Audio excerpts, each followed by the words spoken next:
الله أكبر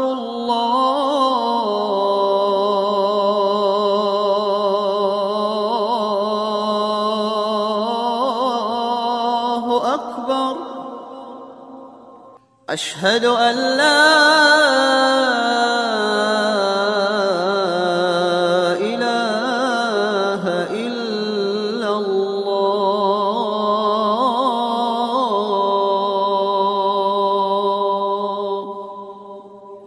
أشهد أن محمدًا رسول الله.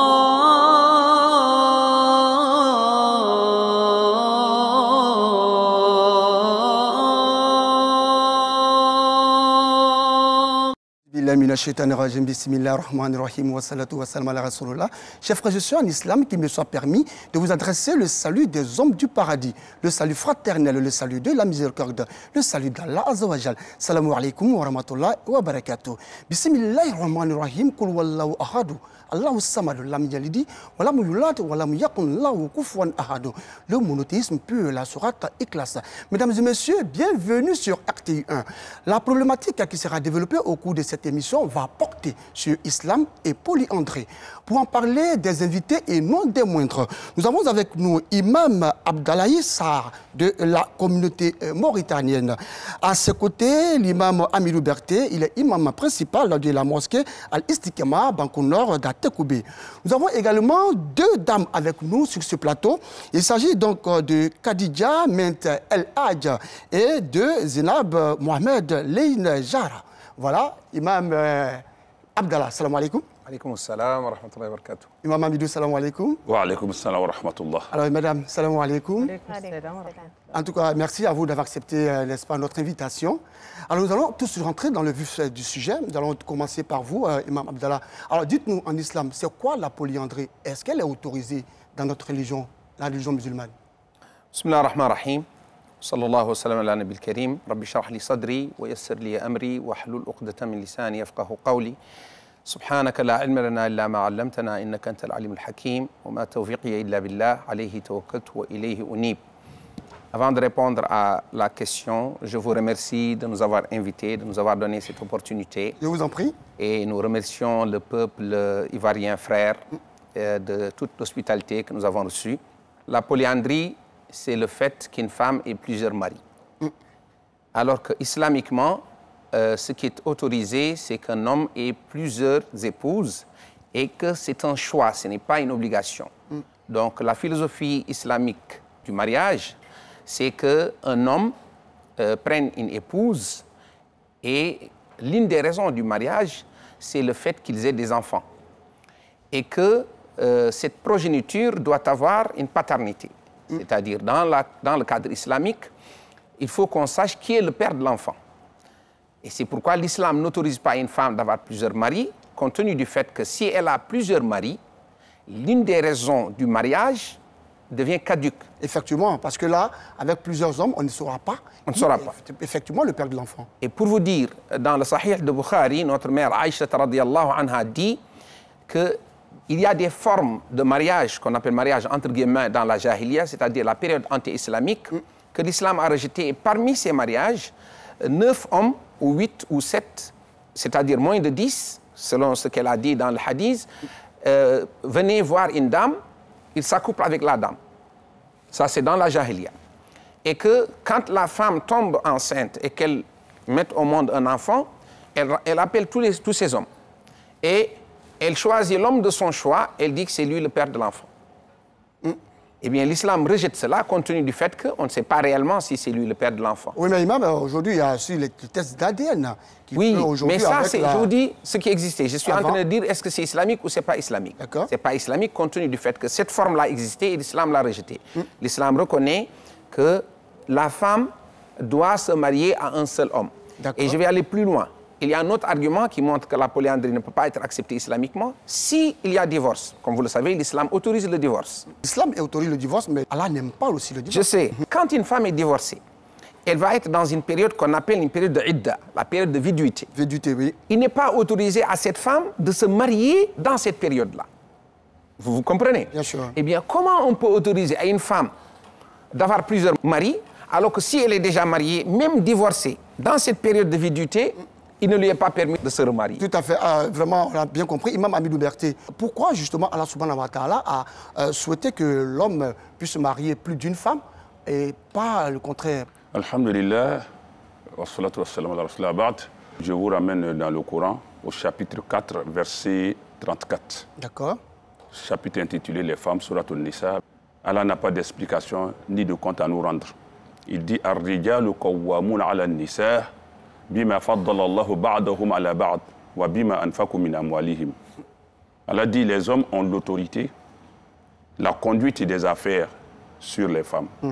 Bima faddala Allahu ba'dahum ala ba'd, pour le simple fait que Allah a pris sur lui son autorité de donner cette position à l'homme. C'est Allah qui l'a préféré.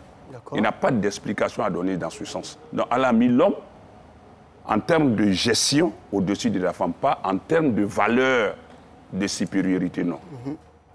En termes de gestion. Voilà.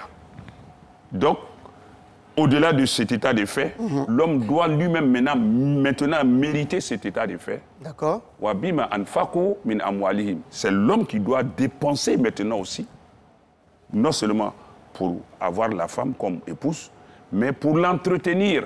C'est Allah qui a donné cette disposition-là. Chapitre 4, verset 34. Hormis cela, il dit encore au chapitre 2, Surat al-Baqarah, en son verset 228, aux femmes, pour montrer qu'en termes de droit, il y a équité venant d'Allah. وَلَهُنَّ مِثْلُ الَّذِي عَلَيْهِنَّ بِالْمَعْرُوفِ وَلِلرِّجَالِ عَلَيْهِنَّ دَرَجَةٌ. Il dit, elles ont des droits équivalents à leurs devoirs. Équivalent à leurs devoirs, bien Voilà. sûr. Oui, c'est clair, oui. Et donc, au-delà de cet état de fait, qu'elles retiennent que cela ne doit pas les pousser à aller au-delà de ce qu'Allah a arrêté comme décision, qu'elles retiennent que les hommes ont une hauteur Bien sûr. sur elles. Et c'est ce que Donc, Allah a recommandé. Voilà. Donc, c'est en prenant ne serait-ce que ça, Allah nous montre que c'est l'homme qui doit faire venir la femme chez lui. D'accord. Même si nous partons au chapitre 65, Surat al-Talaq, la répudiation, Allah dit wa askinuhunna haythu sakantum min wujudikum. Il dit logez les femmes Oui. là où vous-même vous logez selon vos moyens. Il ne dit pas à la femme de loger l'homme, mais il dit à l'homme loger les femmes. Voilà. Tout à fait, c'est clair. Même si une femme a les moyens, elle est installée quelque part et que l'homme va devoir loger chez elle, c'est lui qui prend. S'il y a des impôts à payer, c'est lui qui paye. S'il y a le loyer à payer, c'est lui qui paye. S'il décide d'aller loger chez la femme, même l'eau, l'électricité, la nourriture. Et même, pour prendre le chapitre 33, verset 5, Allah dit « Ud'uhum li abaihim huwa aqsatu inda Allah » Appelez les enfants par le nom de leur père. Et c'est ce qui est juste auprès d'Allah. Pour dire que même la femme qui porte l'enfant, depuis sa toute première existence dans la matrice, jusqu'à sa naissance, il est plus proche de la mère. Bien sûr. Mais dès qu'il naît, il ne porte pas le nom de la mère. Le nom du père qui porte. La seule chose qu'Allah a promise aux femmes, c'est que le jour du jugement dernier, des enfants n'auront pas de père. Les adultères n'ont pas de père en religion islamique. Tout à fait. Donc, de ce fait, chacun au moins a une mère. Imam Abdallah, il y a une différence nette entre la polyandrie et la polygamie. Bien sûr. Et pour ce qui est du cadre du mariage, dans la même sourate Nisa, Allah subhanahu wa ta'ala, quand il nous dit « Fankihu ma taba lakum mina nisa », c'est-à-dire le nikah, c'est-à-dire le mariage, c'est l'homme qui épouse la femme. Ce n'est pas la femme d'épouser un homme. Et la polygamie existait avant l'islam. Chacun d'entre nous doit comprendre en tant que musulman, Dieu, le Très-Haut, on ne lui impose rien. C'est lui qui impose ce qu'il veut parce que c'est lui qui sait ce qu'il y a de mieux pour nous. Bien sûr. Et il sait que de par la nature de l'homme et de par la nature de la femme, que l'homme peut avoir plusieurs épouses. Et nous avons vu, l'imam parlait tout à l'heure, l'une des conditions de la polygamie, c'est la justice, c'est-à-dire que tu sois équitable. Mais le fait qu'une femme ait plusieurs maris ne peut pas être concevable, compte tenu du fait que, donc il parlait d'autorité, qui a l'autorité, donc si la femme a 4 époux, eh bien ils vont se la tirailler. Et il est inconcevable islamiquement à ce qu'une femme ait plusieurs... Alors, Imam, vous le dites, hein, la polyandrie est fortement interdite en islam. Mais dites-nous, pourquoi est-ce que la communauté mauritanienne est surtout indexée de pratiquer la polyandrie alors que vous êtes un pays à 100% musulman? Je vais dire quelque chose par rapport à la Mauritanie. Et les dames qui sont nées ici, qui ont grandi ici, peuvent vous expliquer les préjugés. Moi, je suis imam de mosquée et les mariages en Mauritanie sont scellés par les imams. C'est-à-dire, il est inconcevable qu'un imam puisse sceller le mariage d'une femme qui est en période de viduité. C'est-à-dire, moi, en tant qu'imam, quand une femme veut se marier, si ses parents, son tuteur vient, ma première question, c'est que est-ce qu'elle est mariée? Est-ce qu'elle s'est déjà mariée? Même si elle est déjà mariée, il faut que moi, je fasse une enquête pour voir est-ce que la période de viduité est terminée. Parce qu'il est inconcevable qu'on puisse marier une femme déjà mariée. Donc, beaucoup de choses sont indiquées vers des personnes par rapport à des préjugés. Voilà, on va se tourner vers nos sœurs voilà, qui sont aussi de la communauté mauritanienne. Alors, dites-nous, pourquoi justement la communauté mauritanienne est indexée? Quels sont ces préjugés-là? Dans une boutique, on constate que, par exemple, il y a une seule femme pour plusieurs hommes. Alors, dites-nous un peu, de quoi s'agit-il? La communauté mauritanienne qui est indexée sur le fait de la polyandrie. Les Mauritaniens qui ont quitté le pays plus de 50 ans. C'est cela. Donc, ils vivaient selon les moyens de bord. Donc, le Mauritanien qui a une petite boutique, il va protéger ses biens matériels et financiers. Donc, il est obligé de rester dans la boutique. C'est cela. Et il va recevoir ses hôtes dans la boutique. Parce qu'il vit selon ses moyens. S'il a de la visite, il a les femmes qui venaient très souvent, ici, c'est des femmes qui venaient pour des soins médicaux. Donc, il va la suivre ici. En fait, la Mauritanie, c'est la solidarité. Donc, cette image a été mal vue ici. C'est une rumeur qui traîne pas d'aujourd'hui. Mais ce n'est plus le cas. Il y a une évolution, il a vraiment changé. Le Mauritanien aujourd'hui, il a sa boutique, il a son appartement qui n'est pas loin, ils sont bien véhiculés. C'est plus comme avant, mais les gens ont gardé cette image ancienne. Bien sûr. Il y a eu une évolution. Eux, ce n'était pas dans le cadre de la polyandrie. Parce que c'est impossible, ça ne peut même pas exister. En Mauritanie. Parce que même les musulmans ne peuvent pas interdire de l'islam. La femme mauritanienne ne peut pas s'asseoir avec quelqu'un si elle n'a pas un lien de sang avec lui. Il faut que ce soit ton frère de sang, soit vous avez pris le même sang, vous pouvez vous tenir la main. D'accord. La communauté d'ici, en Côte d'Ivoire, dites-nous, pourquoi est-ce qu'on constate qu'une seule femme se retrouve avec plusieurs hommes dans une seule boutique? En général, ces femmes qu'on peut voir dans des boutiques, et ce n'est pas un grand nombre sur, on va dire, un nombre de 100, c'est juste une dizaine. Mais ces femmes ne vivent pas ici. En général, elles viennent pour voir soit leur mari, leur frère ou encore leurs enfants. Et au lieu de passer toutes seules dans l'appartement, parce qu'ils ne dorment pas dans les boutiques comme on peut le laisser croire, ils ont des appartements dans les alentours. Ils préfèrent passer la journée à la boutique. Raison pour laquelle vous ne verrez qu'une seule femme. Parce que quand elle a des visiteurs, c'est-à-dire de la famille, des femmes qui viennent la voir, elle ne les reçoit pas dans la boutique, elle les reçoit dans l'appartement. Mais dès l'instant où elle reçoit d'autres visiteurs, c'est-à-dire d'autres femmes mauritaniennes, elle les reçoit dans une maison et tout. Imam Abdallah, est-ce que l'islam autorise effectivement qu'une seule femme soit parmi plusieurs hommes? Dans la communauté mauritanienne, il y a une grande sorte de solidarité que les gens vivent et que la femme a un rôle particulier. Elle fait certains travaux, surtout nous, on a la question du thé. Donc la femme, elle va venir parce qu'il y a son mari qui est à la boutique et il y a des gens qui reçoivent. La femme qui vit avec eux dans la boutique, dans notre tradition à nous, c'est elle qui va leur préparer le thé. Donc, cette image qui n'est pas connue peut-être ici en Côte d'Ivoire, est une image anodine en Mauritanie et ça n'a jamais effleuré les esprits que cette femme est épousée par ces 4 hommes. Et vous savez, il y a des préjugés bizarres compte tenu du fait qu'il est inconcevable qu'une femme ait 4 maris et qu'ils soient dans le même lieu. Nous tous, on sait que même la polygamie qui est autorisée islamiquement, vous ne verrez pas 4 épouses dans une même chambre. Bien sûr. Aucune femme ne va accepter cela. Donc, comment un homme peut accepter, il a une épouse et que lui et 3 autres hommes sont avec la même épouse dans la même chambre. Donc, c'est des préjugés. Et les gens ont vu l'image et peut-être qu'on ne leur a pas expliqué que dans le cadre de la vie communautaire en Mauritanie, que cette femme, elle est avec ses parents, c'est-à-dire elle a son époux et ses frères et elle leur fait un thé. Et nous tous, on sait qu'islamiquement, il est permis à un homme avec son épouse de manger avec une tierce personne, même qui n'est pas son frère de sang, islamiquement. À l'époque du prophète sallallahu alayhi wa sallam, le prophète a eu un invité et il a dit, qui va me prendre mon invité? Donc le prophète, chez lui, on n'avait rien préparé. Un des compagnons a dit, je le prends en charge. Et il l'a amené chez lui. Quand il est venu, il a dit à son épouse, j'ai amené l'invité du prophète sallallahu alayhi wa sallam. Qu'est-ce qu'il y a à la maison? Il lui a dit, je vais préparer une petite nourriture pour nos enfants. L'homme lui a dit, il faut endormir les enfants et on va nourrir l'invité du prophète sallallahu alayhi wa sallam.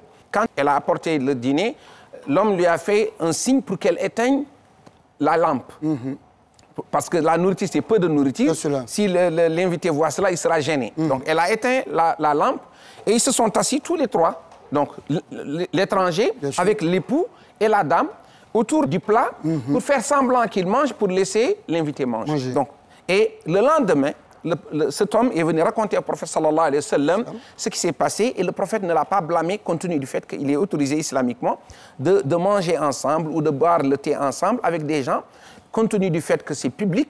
L'islam interdit l'isolement d'un homme avec une femme, mais si c'est public, on discute ou on étudie ensemble, il n'y a aucun problème. Donc cet aspect-là que les gens voyaient dans les boutiques a donné naissance à des préjugés, mais dans les faits, il est inconcevable en Mauritanie. Il est inconcevable en Mauritanie. Alors, Imam Berté, l'une des valeurs chères en islam, c'est la solidarité, la fraternité.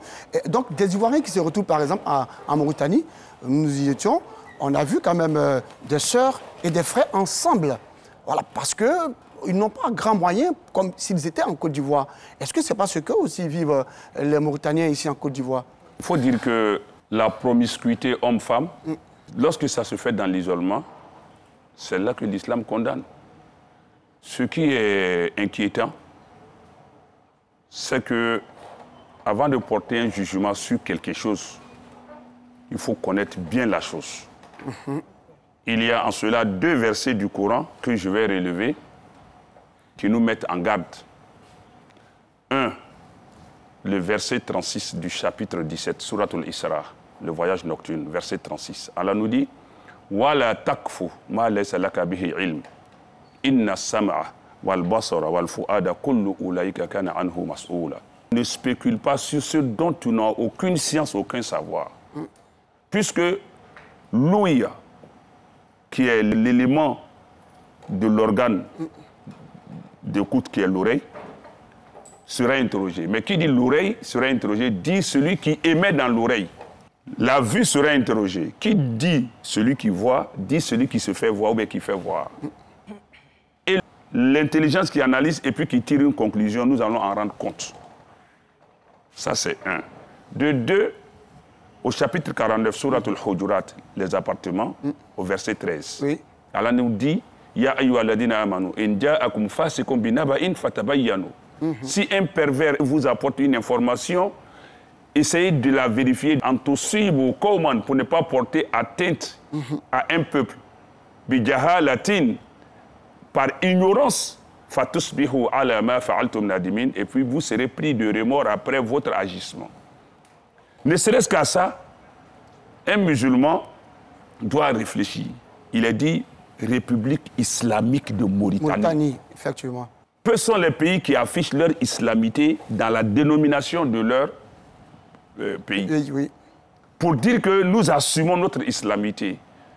Même si cela nous parvenait, il était bon que le musulman qui entend cela approche la communauté. Voilà. Le prophète sallallahu alayhi wa sallam dit, Iyakum wazon, je vous mets en garde contre les préjugés. Inna zonna akzabul hadith. Méfiez-vous des préjugés. Les préjugés sont les plus mensongers des propos. Et Allah nous dit encore, dans le même Coran, il dit, Ya ayyuhalladhina amanu ijtanibu kaseeran minaz-zann. Vous qui avez cru, éloignez-vous autant que cela est possible. Parce que certaines conjectures sont des péchés. Si l'homme qui est partageable entre femmes, bien sûr, voilà. Si malgré cet état de fait, les femmes sont jalouses, tout en admettant qu'elles sont toutes liées à un seul et même homme devant Allah, tout au plus pour les pays où, quand on parle de polygamie, je dis c'est un mot qui est galvaudé. Parce que la polygamie est un mot générique qui renferme la polyandrie, la polygynie, la polygynandrie, la diandrie, la triandrie, tout ça là. C'est des formes d'union entre hommes et femmes. Voilà, bien sûr. En fonction du nombre et puis de la nature des liens. Donc, ici, la polygamie, comme par habit de langage, on attribue ça à un homme qui a plusieurs femmes. La polygamie, où la femme admet qu'elle est avec des co-épouses. n'admettra pas d'être dans la même maison que ces mêmes femmes-là.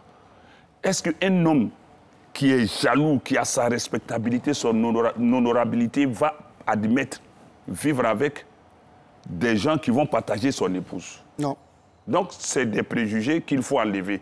Nos frères vivent ailleurs, même à Abidjan ici. Oui.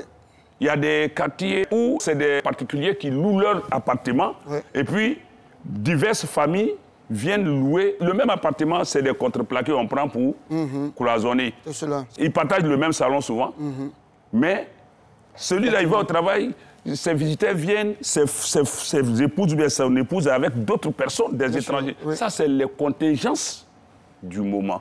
Donc ici, c'est un état de fait qui s'étale à tous les niveaux dans toutes les sociétés. Seulement, c'est par exagération que nos frères de la Mauritanie sont taxés comme tels. Est-ce que vous avez déjà approché pour vous dire que chez vous, vous pratiquez la polyandrie? Moi, par exemple, depuis l'école primaire, j'entends ces propos. Une femme mauritanienne pour 10 hommes. C'est quelque chose qui nous touche, ce n'est pas d'aujourd'hui. D'accord. Ils sont tellement sûrs d'eux quand ils abordent cette question. Mais quelle est la réponse que vous leur donnez? Ils nous disent, mais pourquoi c'est fait qu'une femme mauritanienne pour 10 hommes d'assises? On essaie de comprendre, mais en vain. On n'a jamais eu l'occasion d'être sur un plateau, de bien expliquer. C'est ça notre combat, en fait. Dans le respect. Peut-être qu'ils ont une arrière-pensée. Ils ont vu des images qu'on avait dit au temps jadis, où les femmes se trouvaient dans des boutiques maintenant, mais ça n'existe plus. Oui. Il y a des familles ici qui partagent des loyers. Bien sûr. On les a vus à l'étranger. Cette image n'existe plus, mais eux, ils ont gardé en tête cette idée. Nos frères ivoiriens, je dis nos frères parce que je me considère comme ivoirien, qui sont en Mauritanie, ils sont avec nous pour ce combat. Moi, j'ai reçu des articles qui m'ont dit qu'ils sont prêts à témoigner parce qu'ils ont vu la Mauritanie, c'est un pays d'accueil, ils ont été bien accueillis. Oui, bien sûr. Ils nous côtoient, même pendant les fêtes d'indépendance, ils nous donnent une place d'honneur. On est avec eux. Et vous aussi, vous avez déjà été frustré par ces dires-là que voilà, vous avez plusieurs hommes dans votre boutique? Oui, effectivement. Bon, au début, quand ils le disent, je me dis, ils le disent juste pour taquiner, juste pour rire. Ah, mais la femme mauritanienne, elle a plusieurs maris et tout. Je me dis, c'est juste pour rire. Jusqu'à ce que ça atteigne les médias. Là, je me dis, il faut arrêter ça. Parce que une chose est qu'on l'entende dans les quartiers, pas des personnes ignorantes qui ne savent pas et tout. Et une chose est qu'on l'affirme sur des plateaux télé et tout. Là, ça prend une autre ampleur et tout. Et c'est vu par le monde entier. Il est important que voilà, vous venez, n'est-ce pas, qu'on vienne expliquer réellement. Rectifier ça. La femme mauritanienne n'a jamais et ne pratique pas la polyandrie. Est-ce que les femmes mauritaniennes qui vivent en Côte d'Ivoire ont le droit aussi d'épouser d'autres hommes qui ne sont pas mauritaniens? Oui, bien sûr. Est-ce que vous en connaissez?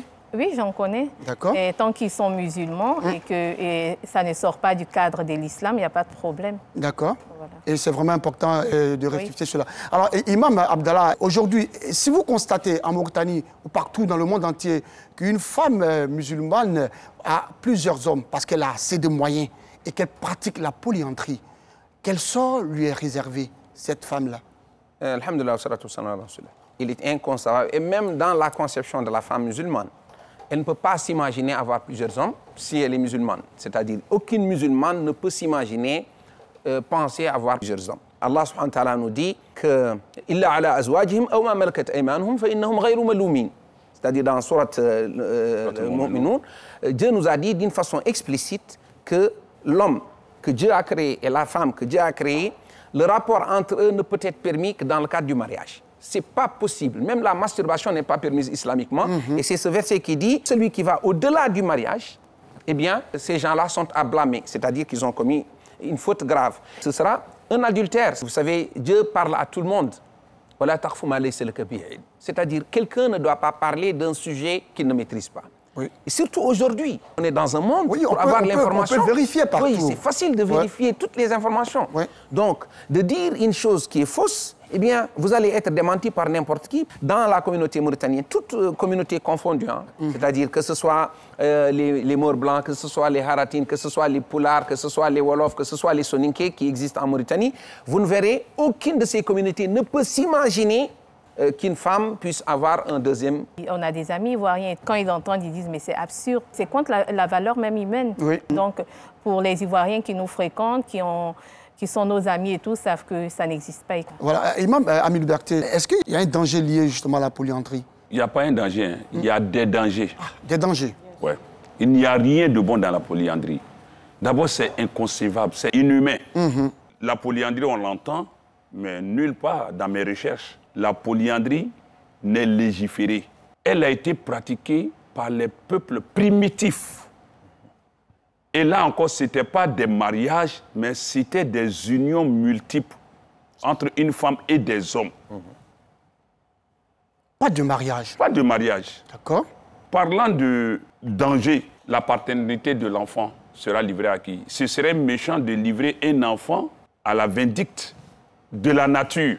Un enfant sans père identifié.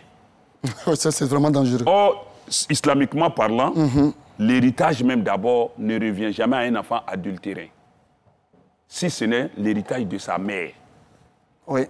Bon, une femme qui va avec plusieurs hommes, l'enfant, de facto, est disqualifié de tout héritage de tous ces hommes-là. Aucun d'eux ne peut hériter. Parce qu'il n'a pas un père bien identifié, bien reconnu. On peut parler de tests ADN, mais il y a des marges d'erreur là-bas aussi. C'est pas trop fiable? Ce n'est pas fiable à 100%. D'accord. On hypothèque la dignité de l'enfant, mais sa spiritualité. Mais au-delà de cela, Elhadj, Oui, vous soyons réalistes. Hein. Vous m'avez interpellé. D'accord. Ça veut dire ce qui vient là, c'est... Quand je regarde Oui. tous ceux qui crient la polyandrie, aucune femme qui crie la polyandrie n'acceptera d'être l'épouse de plus d'un homme. Ça, c'est un. Mais pour qu'on parle de mariage, il faut qu'on se présente devant soit un chef coutumier, devant une famille, jusqu'à aller maintenant peut-être devant des autorités civiles. Mais je pose la question, quelle est la famille à laquelle quelqu'un va avoir le courage d'aller demander la main de leur fille déjà mariée à quelqu'un pour dire « je veux marier votre fille ». Et puis la famille va dire « envoie nos conditions ». Est-ce que c'est pensable? C'est pas pensable. C'est contre nature. Voilà. Elle dit c'est contre nature. On a une parenthèse. Oui. Il y a une Française qui vit en Mauritanie avec un mari. Comme vous le savez, il est permis à un musulman d'épouser une chrétienne ou une juive. Elle n'est pas musulmane, mais elle est mariée à un musulman. Et comme elle est belle, dans la rue, il y a un homme qui l'a interpellée. Et il lui a dit, voilà, moi, je m'intéresse à vous. Elle lui a dit, je suis mariée. Donc, elle pensait que si elle lui dit, je suis mariée, le débat est clos. Oui. Mais comme lui, c'est un pervers, donc il dit, ça ne me fait rien. Et vous le savez, islamiquement, même si elle n'est pas mariée, si elle est fiancée seulement, il n'est pas permis de postuler quand elle est fiancée. Oui. Donc on voit les garde-fous que l'islam a mis. Et dans un pays comme la Mauritanie, il est inconcevable qu'une femme puisse avoir plusieurs hommes. D'accord. Pourquoi toute personne de bonne moralité serait incapable de s'adonner à cette pratique? C'est abominable. Oui, c'est abominable, c'est inconcevable. Même si on laisse la religion même islamique, quelle femme qui va accepter, bien sûr. Cette femme, même si elle est la plus riche du monde, je dis Marie, entendre ça déjà. C'est condamnable. C'est condamnable. Oui. Dès l'instant, Et la polyandrie, c'est une chose. on n'a jamais vu la polyandrie. On vous sent révolté quand même. Moi, j'ai fait des recherches, je n'ai vu la polyandrie. Nulle part. Nulle part. Je ne sais pas le terme sort où. J'ai vu une petite note, on m'a dit que c'est un terme qui a été employé en biologie, où on prenait des mâles et des femelles pendant des saisons de reproduction. On les mettait, que c'est là-bas que le terme est sorti. Ça veut dire déjà des animaux. Donc loin d'être... Nous ne sommes pas des animaux. Bien sûr. Voilà. Donc on vous sent révolté. Non, pas que je suis ressemblée, mais vous êtes blessé, vous êtes choqué. Je souhaiterais que ce soit bien clarifié et qu'on n'ait plus à le redire. D'accord, oui, vous avez un message. C'est juste pour clarifier. J'aimerais aussi que la liberté d'expression a ses limites, cette liberté. Bien sûr. Parce que quand on s'assoit sur un plateau télé et on affirme des choses qu'on ne connaît pas la réalité, bien sûr. Ça, c'est une atteinte à une république, une nation. D'accord. Et c'est tellement facile aujourd'hui. Je veux parler de la Mauritanie. L'Ivoirien peut parler de la Mauritanie. Je contacte un Mauritanien. Je mets même Google facilement, tranquillement dans mon bureau. Est-ce que la polyandrie existe en Mauritanie? Je vais recevoir les données. Bien sûr. Donc il faut vérifier les informations avant donc, n'est-ce pas, de les prononcer. Alors, vous n'êtes pas l'ambassadeur, vous n'êtes pas le consul, hein, mais je vais juste demander, est-ce que vous avez un retour que cette communauté mauritanienne-là se comporte très bien ici en Côte d'Ivoire? Pour ce qui est de la Côte d'Ivoire et de la Mauritanie, ce sont deux pays frères. Oui. Les populations sont des populations frères. Et vous le savez, il n'y a pas de visa entre nous. Moi, je suis venu de la Mauritanie, on ne m'a demandé aucun visa. Et je sais qu'il y a une forte communauté mauritanienne qui vit en Côte d'Ivoire et qui vivent en paix. Ils sont connus pour leur intégrité, ce n'est pas des criminels. De la même façon qu'il y a une forte communauté ivoirienne en Mauritanie qui vivent tranquillement. J'ai de très bons rapports avec certains d'entre eux. On les aide même quelquefois parce qu'ils ont besoin de s'inscrire dans une université en Mauritanie pour apprendre l'islam. Donc, on a vu d'eux que c'est des gens corrects, des gens sérieux, de la même façon que les Mauritaniens qui sont ici, et on souhaite que cette communauté-là soit plus visible, qu'elle donne plus d'informations la concernant, parce que si vous ne dites pas qui vous êtes, eh bien les gens vont dire de vous des choses qui sont fausses. Tout à fait. Donc c'est à vous de dire qui vous êtes, et le peuple mauritanien est connu dans toutes ses composantes que c'est des musulmans, et les Ivoiriens qui vivent en Mauritanie, ils vivent très bien avec les Maures blancs, avec les Haratines, ils vivent bien avec les Peuls, les Soninké, les Wolofs, ils n'ont pas de problème avec qui que ce soit.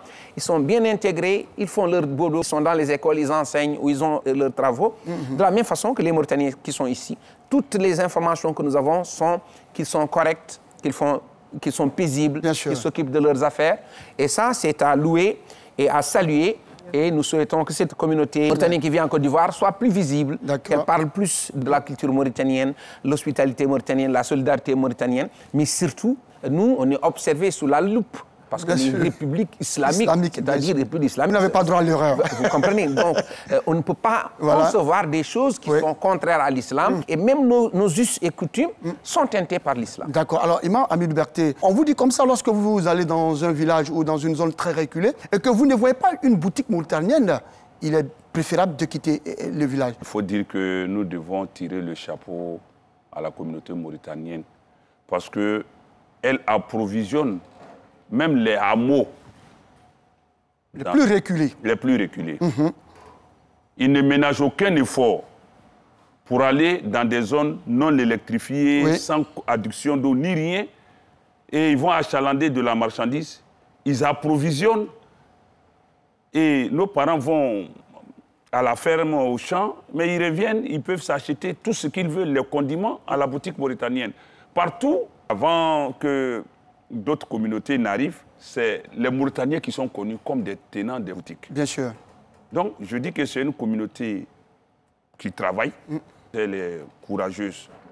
Mais ce que je voudrais dire, c'est que la Côte d'Ivoire, plus qu'hier, est hospitalière aujourd'hui. Bien sûr. Accueillante aujourd'hui, comme l'est la Mauritanie. Oui. Mais il y a un manque de communication. Oui. La communauté mauritanienne est un peu renfermée. Un peu renfermée. Ça, je vous le dis. Voilà, il faut essayer de... Vous n'avez pas la langue de bois, hein? Oui, bien sûr, donc allez-y. Malheureusement ou heureusement. Oui. Voilà, il faut communiquer. Aujourd'hui, la Côte d'Ivoire s'offre au monde entier. Et là, c'est un message à l'endroit de l'ambassadeur de la Mauritanie en Côte d'Ivoire. Parce qu'il faut du gros boulot, mais dans l'ombre. C'est ce qui fait qu'il y a des préjugés, des attaques gratuites et inutiles. Donc, que la communauté mauritanienne s'organise, qu'elle fasse des activités pour se faire connaître. Oui.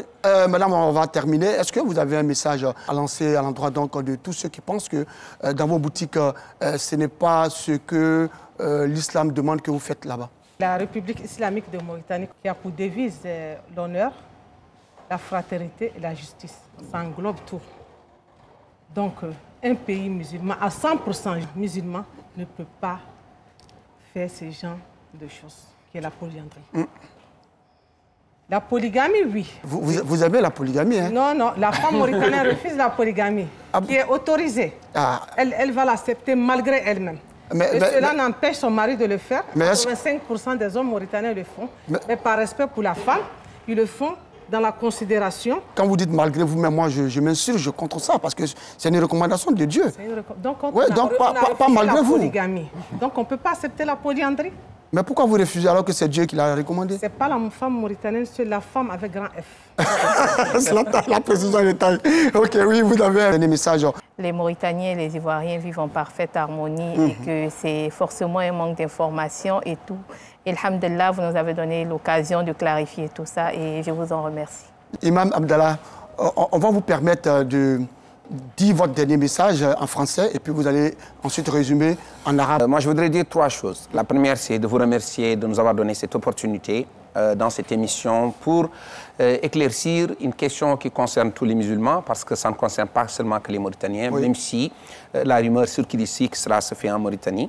La deuxième chose, c'est de dire que les Mauritaniens sont liés à l'islam, toutes les communautés confondues, et qu'il est inconcevable qu'une femme puisse avoir plusieurs maris, c'est-à-dire c'est vraiment une chose abominable que les gens doivent sortir de leur tête, que c'est inconcevable que cela se fasse en Mauritanie, compte tenu du fait que les enseignements de l'islam le rejettent et que les mariages sont scellés par les imams. La troisième chose, il faut qu'on comprenne que dans la communauté mauritanienne, il y a plusieurs composantes.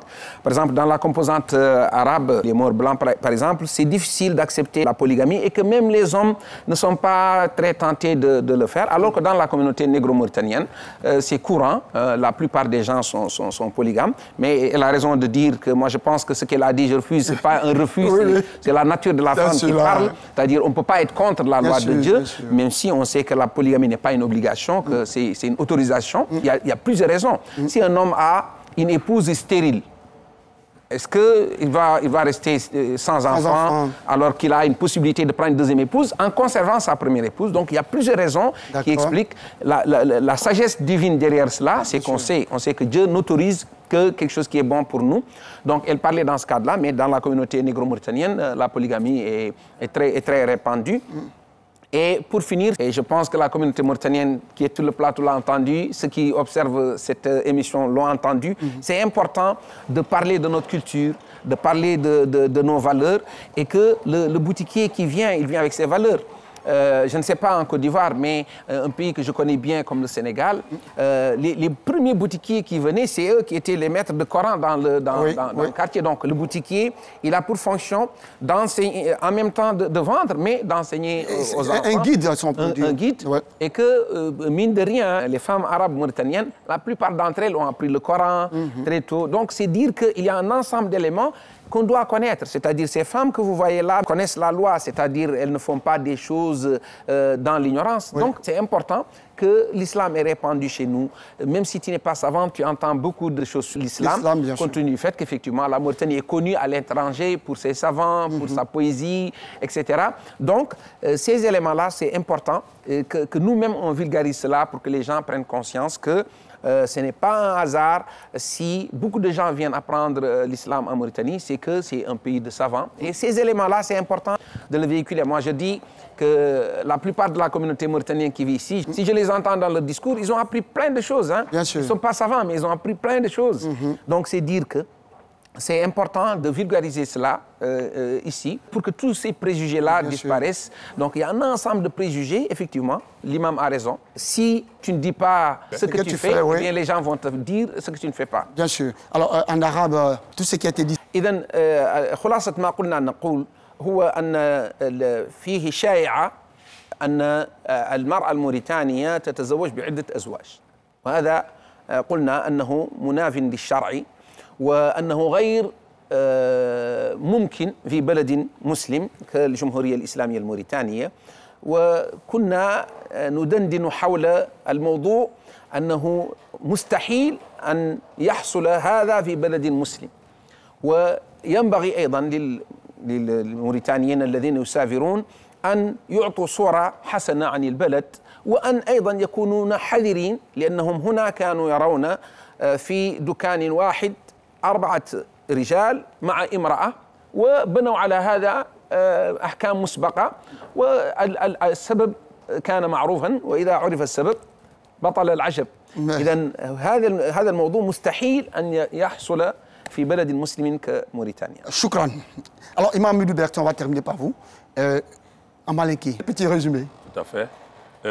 En kumana fɛn min kan bi o le ye ko muso kelen ye sigi cɛ caman ko nka a kuma sigini bɛ an balima wuli kan ka caya mɛ o ye kunfɛ kumaw le ye ni k'a fɔ ko Mauritaniens muso mɛ an bɛ o lɔn ni kumakan min ye mɔgɔw b'o wele cogo min na ko suraka n b'a fɔ suraka mais nɛni tɛ o y'a lɔ k'a fɔ ko mɔgɔw b'o welela ten de n'i m'a fɔ bamanankanmɛnnaw tɛna lɔ ko olu wuli donc ko surakamuso kelen k'a bɛ kɛ suraka cɛ caman bolo k'o bɛ yela butigiw kɔnɔ muso kelen cɛ caman bɛ kafo n'a ye ko cɛ caman b'a kɛ o muso ye bon nin ye kumaw de ye an k'a fɔ yan an y'an yɛrɛ kɔrɔsi n'i ma ko min lɔn i ye gɛrɛ a lɔnbagaw la silamɛya yɛrɛ ko kana dɔ fɔ fɛn na i tɛ min kalama n'o tɛ a bɛ kɛ kungo ye lahara o la an balimaw o ka yira sababu min nana n'u ye tuma dɔ musow bɛ bɔ jamana na ka na jigin lɔnnaya siyɔrɔ wɛrɛ tun tɛ fɔlɔ surakaw bolo butigi kɔ donc o y'a ko bɛɛ tun ye butigi ye an yɛrɛ an fitiniman tun b'o de ye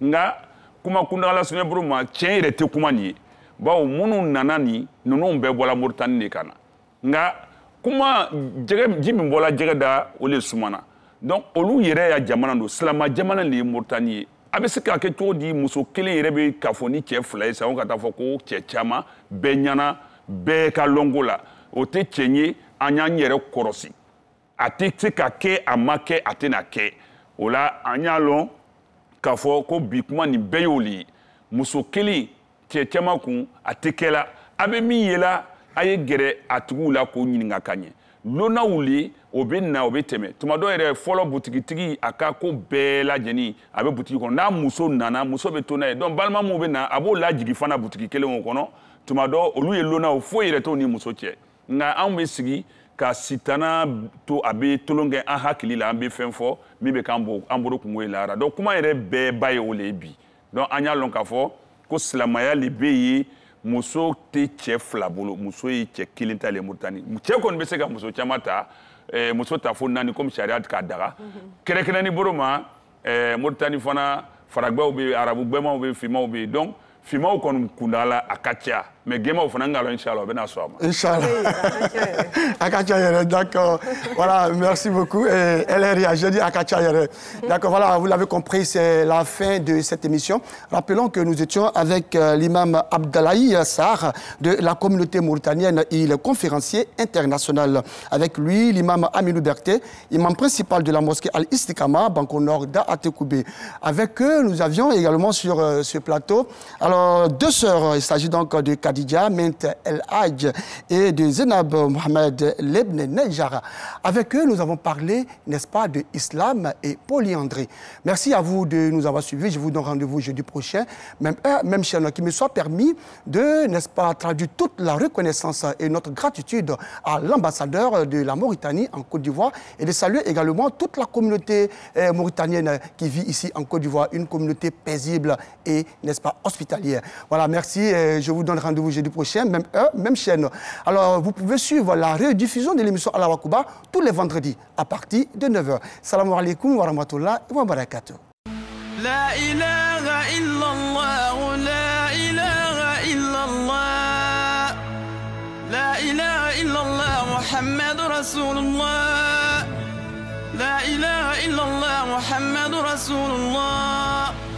لا إله إلا الله محمد رسول الله بسم الله بسم الله بسم الله au nom d'Allah بسم الله بسم الله in the name of Allah je me lève tous les matins j'atteste que Dieu n'est qu'un Dieu est bon tout le temps Dieu est bon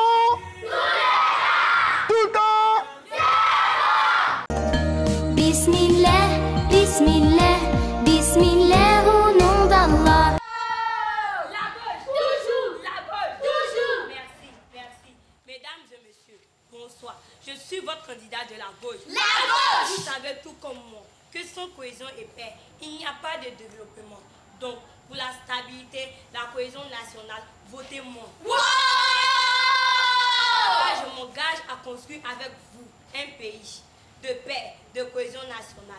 D'après Nelson Mandela, l'éducation est l'arme la plus puissante pour changer le monde. Alors, unissons-nous pour vivre ensemble. Wow! Votez Jamila! Votez Jamila! Votez Jamila!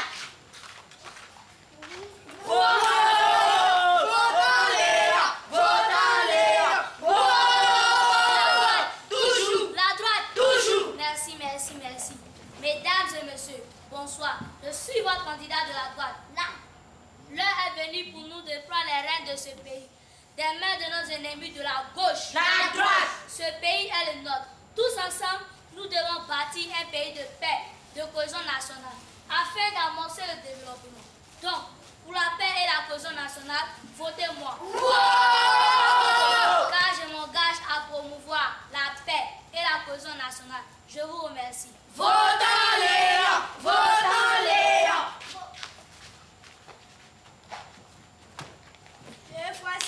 Quand il savait les campagnes annuellement, c'est la gauche qui doit gagner. Tu dis Denis, c'est elle va gagner, c'est qui c'est du vol. Elle a parlé de Nelson encore la même. Vous deux là, vous dites quoi même? C'est la droite qui va gagner. T'as quoi? Toi tu gagnes quand on campagne, t'avais d'abord une gain. 1, 2, c'est la droite qui va gagner. Hé, la gauche ou rien? Et si la droite gagne pas, on gagne des pays là. Voilà, actuellement il fait chaud. Au lieu d'aller réfléchir pour être milliardaire, vous parlez de politique. Toi, vieux là, depuis tu as 15 ans, tu sais là, devenir milliardaire, t'arrives pas, t'es toujours pauvre. Dieu soit là, laisse-nous. Quittez ici. Voilà, les enfants de maintenant, c'est pas la peine. Ils ne connaissent rien de la politique. Nous, en notre temps là, je me rappelle, quand j'étais politique.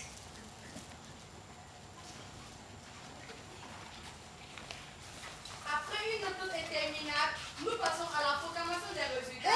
Enfin! Avec 1555 voix contre 1455 voix. Le candidat. C'est un peu courage. C'est nous a tués. Mais c'est pas gâté. Maradja est toujours en marche. Avec 1555 voix contre 1455 voix. La candidate de la gauche fut déclarée vainqueur. Ça va rester quoi? Vous allez voir. Oui, il a raison. Mais notre candidat est compétent. C'est faux. Hey!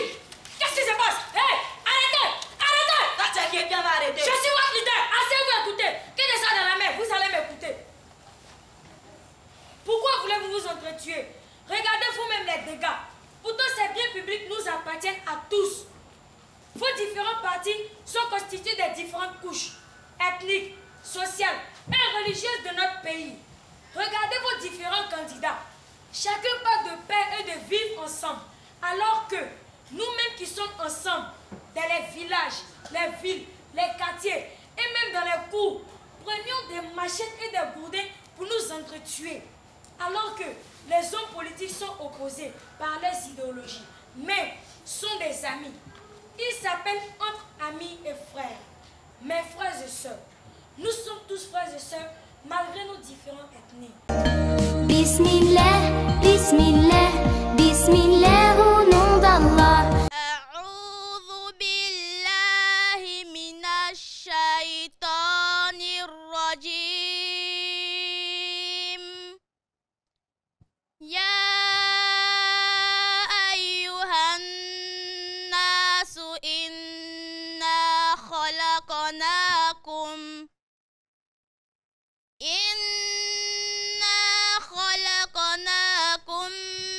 من ذكر وأنثى وجعلناكم شعوبا وقبائل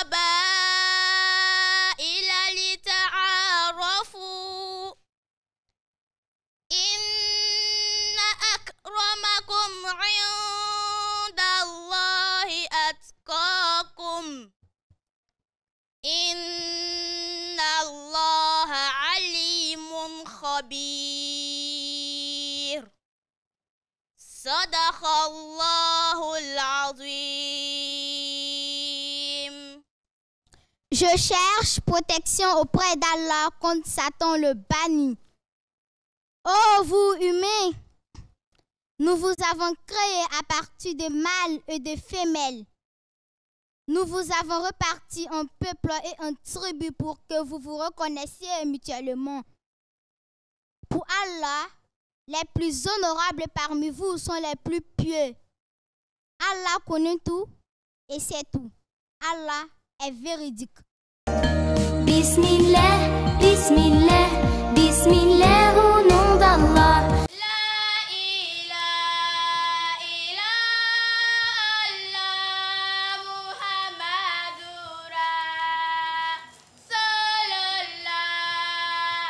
La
الله أكبر الله